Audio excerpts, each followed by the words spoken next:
Can you remember the moment when you discovered Wagner? Not very well, to be honest. I grew up with the Verdi music and the Verdi theater. But at the moment that I discover the greatness of the Wagner music and the sense of the theater, I just fell in love immediately. And I conducted my first opera, which was The Flying Dutchman in Bologna in 2000. And then from that, it was a sort of drug.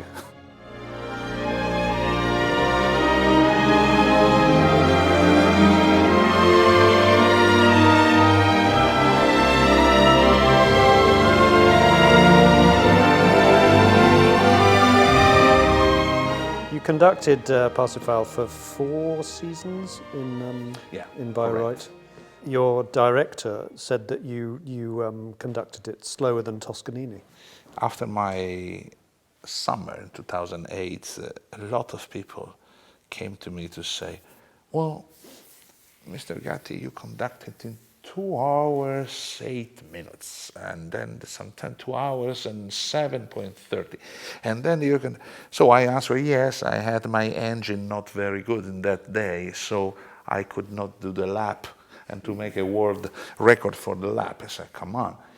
But I asked myself why the observer was so impatient about music and so open-minded, probably too much, in front of a staging. I had the impression that you cannot touch the music, but you can do whatever you like on stage. So for me, it's unacceptable. That is limiting my freedom of the interpretation. They insisted in a way, those observers, to say that was too slow, that was too fast, but I said it's connected to what's happened on scene. So me and the director worked together. He knows my tempi. I know that sometimes I change also my idea of tempi because of the situation of that. But if I do 1 hour music instead of 55, it becomes a scandal. If there is a Saddam Hussein on scene, that is not a scandal because it's a concept regime. No, I cannot follow you, I said. For this reason, I would be free also to change orchestration, to change dynamics. Why not?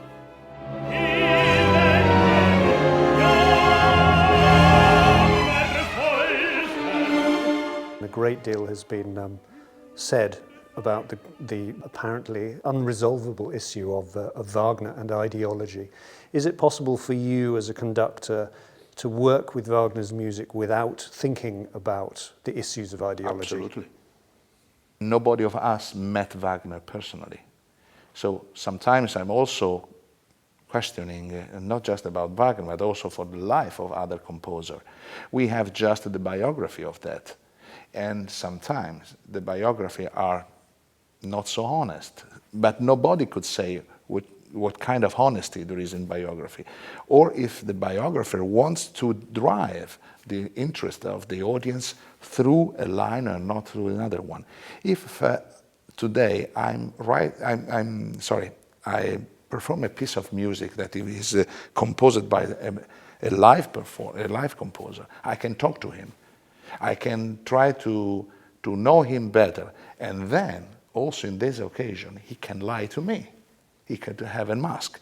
So put a period about that and just take the music, and not thinking at the man, because there are also composers that apparently had not a fantastic life and has written great music.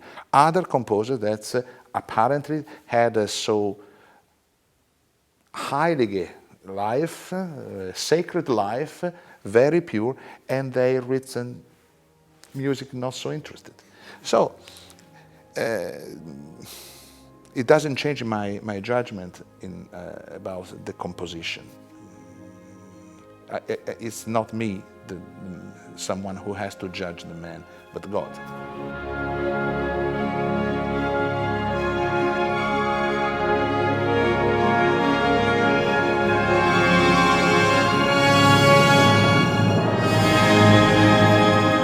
encapsulate the feeling of finishing conducting Parsifal? Not really, but I completely empty, and on the same time not tired.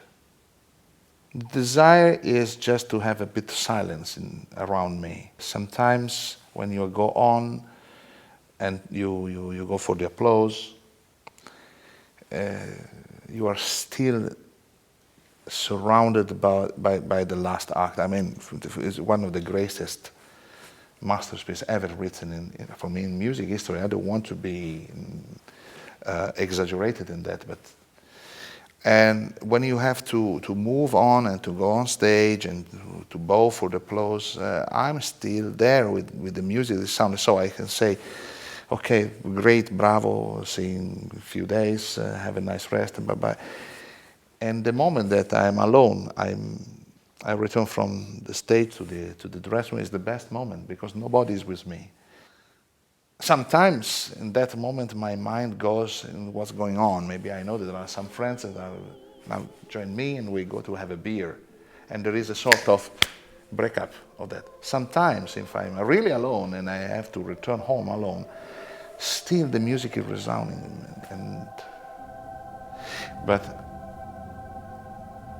it's a very nice condition.